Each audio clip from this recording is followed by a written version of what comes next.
Card तो आप सबके पास होगा ही। पैन कार्ड यानी कि परमानेंट अकाउंट नंबर, 10 डिजिट का यह नंबर होता है जो कि आपके पैन कार्ड के ऊपर होता है। इसमें आपकी कुछ और डिटेल्स लिखी रहती हैं, जैसे नाम, पिताजी का नाम, अस्थाई पता और आपके आय से संबंधित सारी जानकारियां इसी पैन कार्ड में होती हैं। इसको बनवाने के लिए आपको 250 रुपए करीब लगते हैं। अब इसी का एक और वर्जन लॉन्च कर दिया गया है। जिस तरह से मोदी जी 3.0 वर्जन में अपनी सरकार चला रहे हैं, उसी तरह से 2.0 लॉन्च कर दिया है पैन कार्ड का, यानी कि परमानेंट अकाउंट नंबर का। 2.0 लॉन्च होते ही इसमें कुछ बदलाव किए जाएंगे। बदलाव इसलिए किए जाने जरूरी हैं क्योंकि इससे धोखाधड़ी के मामले बढ़ रहे थे। लगातार फाइनेंस कंपनियों के पास आपराधिक मामले जा रहे थे। फाइनेंस कंपनियों को फर्जी पैन कार्ड देकर लोग फाइनेंस करवा लेते थे, पैसा ले लेते थे, उसके बाद गायब हो जाते थे। गाड़ियां ले लेते थे, गायब हो जाते थे, किस्त नहीं भरते थे, दूसरे का पैन कार्ड यूज कर तमाम ऐसे कृत्य किया करते थे साइबर क्राइम करने वाले कि इसको पूछो ही ना। तो इसीलिए सरकार ने पैन कार्ड 2.0 लॉन्च कर दिया है। इसको 25 नवंबर को मंजूरी दी गई है। 2.0 में अब आपके पास जो पैन कार्ड होगा उसमें एक चिप लगी होगी, जिस तरह से एटीएम में चिप लगी रहती है।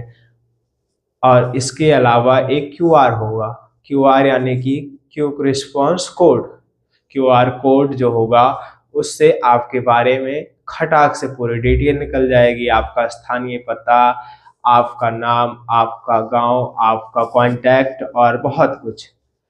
अब इसको बनवाने के लिए आपको क्या क्या खर्च देने पड़ेंगे इस पे भी चर्चा कर लेते हैं, लेकिन उससे पहले आपको ये बता देते हैं कि ये क्विक रिस्पॉन्स कोड काम किस तरह से करता है। क्विक रिस्पॉन्स कोड यानी कि जो आप दुकान पे कुछ भी सामान वामान लेते हैं उसकी बिलिंग करवाते समय खटाक से करती है और सट से उसका बिल आ जाता है आपके पास। उसी तरह से आपके पूरे आय का ब्यौरा सरकार के पास पहुंच जाएगा एक बार क्यूआर स्कैन करने पर। हालांकि सरकार के पास इसका और भी प्रमाणिक क्यूआर होगा पहले से ही आपके अलावा, लेकिन उसके अलावा भी चेकिंग करना चाहे कोई अधिकारी तो उसके पास ये आपका पैन कार्ड लेते ही पता चल जाएगा। अब आप डिजी लॉकर में भी रख सकते हैं, अभी वाले पैन कार्ड को भी डिजी लॉकर में रख सकते हैं, लेकिन अब आपके पास जो पैन कार्ड होगा ये क्यूआर से जड़ित होगा। क्यूआर से जड़ित मतलब क्विक रिस्पॉन्स कोड इसमें लगा होगा। खटाक से आपके बारे में पूरी डिटेल आ जाएगी। इसको बनवाने के लिए जिनके पास पहले से ही पैन कार्ड है उनको अलग से कोई रुपया दे नहीं होगा, उनको एक भी रुपया खर्चा नहीं करना पड़ेगा, उनको बस अप्लाई करना होगा। इसको कुछ ही दिनों में पूरे भारत में लागू कर दिया जाएगा।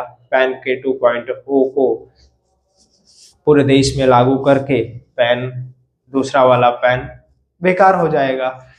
तो यही पैन के कार्ड के बारे में अपडेट थी। परमानेंट अकाउंट नंबर इसी को कहते हैं। आपकी इस पर क्या राय है? सरकार को ऐसा करना चाहिए था कि नहीं? स्कैमर्स आपके साथ भी स्कैम कर चुके हैं पैन कार्ड लेकर आपका, तो सतर्क हो जाइए और पैन 2.0 बनवाइए। बाकी आप नेटवर्क भारत देख रहे थे, मैं हूं आपके साथ गौरव विनायक। जुड़े रहिए हमारे साथ और देखते रहिए तमाम खबरें।